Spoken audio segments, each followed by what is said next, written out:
Cost busters frozen Empire. இது ஒரு American supernatural comedy film. Gil Kenan இந்த படத்தை டைரக்ட் பண்ணியிருக்காரு. ஜேசன் ரெய்ட்மன் ஸ்கிரீன் பிளே எழுதியிருக்காரு. 2021ல ரிலீஸ் ஆன கோஸ்ட் பஸ்டர்ஸ் ஆஃப்டர் லைஃப் படத்தோட சீக்வல் தான் இந்த படம்.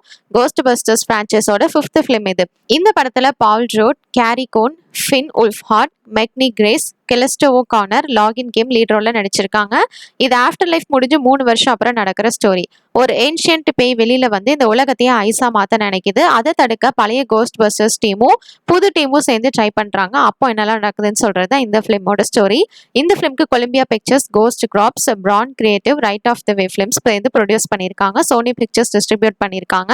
$100 மில்லியன் பட்ஜெட்ல இந்த ஃபிலிம் எடுத்திருக்காங்க. ஆல்ரெடி யூஎஸ்ல லாஸ்ட் மந்தே இது ரிலீஸ் ஆகி $162 மில்லியன் கலெக்ட் பண்ணியிருக்கு. அமேசான் பிரைம்ல அவைலபிளா இருக்கு. ஆனா இப்போ இந்தியால ஏப்ரல் 26 அன்னைக்கு தியேட்டர்ல ரிலீஸ் பண்றாங்க. ஹிந்தியில மட்டும் டப் பண்ணி ரிலீஸ் பண்றாங்க. மத்த எந்த லாங்குவேஜ்லயும் வரல. தேங்க்ஸ் ஃபார் வாட்சிங். மறக்காம நம்ம சேனலை சப்ஸ்கிரைப் பண்ணிக்கோங்க.